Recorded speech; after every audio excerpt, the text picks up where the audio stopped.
Hi all, I am on the island this evening. So as some of you know, the island is located at the lower zone of my garden and has this big blue conifer in it and a couple of other shrubs. Last year, 2021 was the year I decided I would let it rewild, and I went through this phase. Well, not a phase, because rewilding usually takes 7 years to properly naturalise itself if you're going to do it properly. But I went through this idea or notion that I was going to let this whole area rewild. And I let the nettles grow, because the nettles are really beneficial for the orange tip butterflies. They're also really good for soil strengthening. What a lot of people don't know is nettles actually return a lot of nitrogen back to the soil. People are quite quick to get rid of them. Or my pet peeve is this obsession that people feel they need to spray weeds. I don't spray anything here, as you will know already. I hand weed everything, including the nettles, and yes, I do get stung and it doesn't do any harm, and if anything it's probably really good for you. But yes, I let this whole space regrow. There's lots of cow parsley on here, there's lots of nettles, there's hogweed, and the grass grew really long, and there was wild vetch as well. It was growing here, wild achillea, and it was great, and to the point where it got sort of so wild because obviously the island is surrounded by a moat of water. We noticed there was ground nesting birds appeared.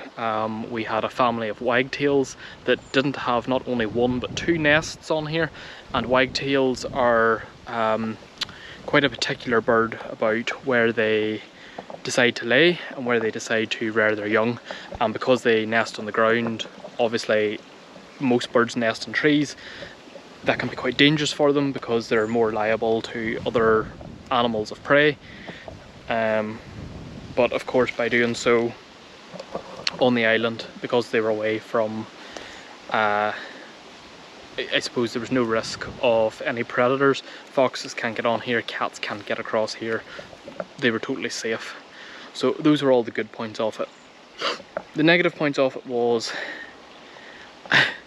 it doesn't look great, and aesthetically, because the island basically is the most central part of my garden, you're seeing it from all angles, and I thought what I could do is retain everything around it and having everything around it looking really well manicured, really nicely finished, and then the island would be kind of this wild ensemble of naturalness.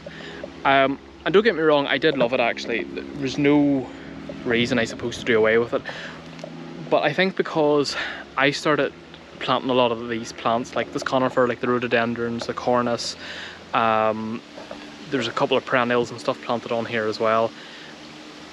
That was all getting choked by the grass. Everything on here was getting choked. Everything was kind of struggling to breathe. So what my thought process now is, because I've invested money in plants, you know, obviously 7 or 8 years ago, I don't want to lose them. There is a lot of maturity and good growth on here already, and I don't want to lose that.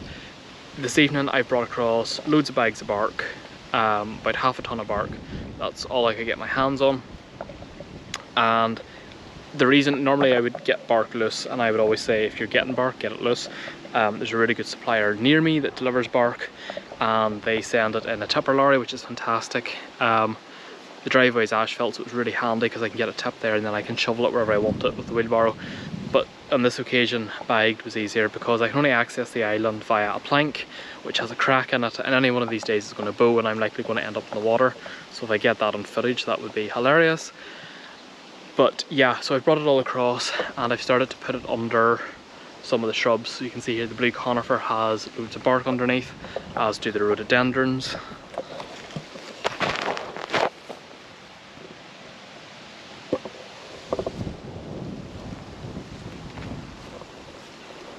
Now it's not perfect, I can't do the whole island in bark, that's just financially not accessible for me right now, But what I have done is I've went kind of down the route of the no dig method. So I've put cardboard down first, which I love to do. So I've gathered up all my brown cardboard. There's no tape on it. There's no nasties. There's no plastic. There's no stickers on it.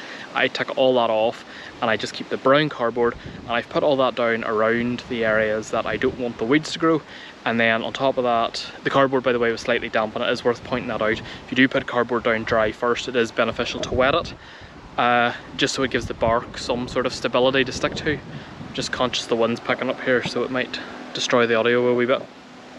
But yeah, put your cardboard down first. That acts as your weed membrane. Now, of course, yes, it will biodegrade, but that's the whole point. I don't use any membranes here, so none of my borders, all my flowers that you see, there's no membrane at all. If I'm looking to try and get rid of something, I will put brown cardboard down, and I'll put a good layer of mulch on top. And when I say a good layer of mulch, a really thick layer of mulch. Unfortunately, I don't have enough bark to mulch these areas really well. So last night, I came across here because I knew I was getting bark today, and I gave this a really vigorous weed underneath where I didn't want the weeds, and then I put the cardboard down, which you should do anyhow. And by doing so, then I put the bark down because I know there's rain coming, and that'll sort of just help settle it in. The cardboard's damp anyway, so I'm not too worried about it not being damp enough. And then I've also brought a return of the nest boxes across. So there's now 6 nest boxes back on the island. There was 3 here, but it's doubled up again to 6. My family keep poultry, and originally the island was more low maintenance a couple of years ago, because what happened was we have these planks inserted around the island from the water up, and the ducks were able to walk up and down, and they could come on here at night. And because obviously, as I mentioned earlier, with the wagtails, it's a circular island within a circular pond, there's no risk of foxes and cats, etc. Until one day a mink came, and unfortunately we lost a lot of ducks, and minks are quite aggressive killers. So going forward, we just thought it was too risky to ever take the chance again to put poultry here, and that's why the ducks left. And that's when I started the rewilding process. And actually, I didn't realise how beneficial it was having ducks across here, because they did keep the grass on to, down quite a bit. And they had their way through it, and they were actually quite good at keeping the weeds and stuff down. So I really took that for granted. Actually, I never thought about it until they left, but then you never know something good until it's gone. There probably won't be any progression video or posts after this for a wee while. The island is something I hadn't planned on taking on this year as an additional project, but now I have. But I don't plan to come back across here anytime soon. I'm really going to do this evening, maybe a wee bit tomorrow evening, but that's it. I've so much else on in other parts that it's really not a priority, but it's just on my future to-do list. So it's part of my ever ongoing improvement of Cottage. So as always, thank you for watching. Bye.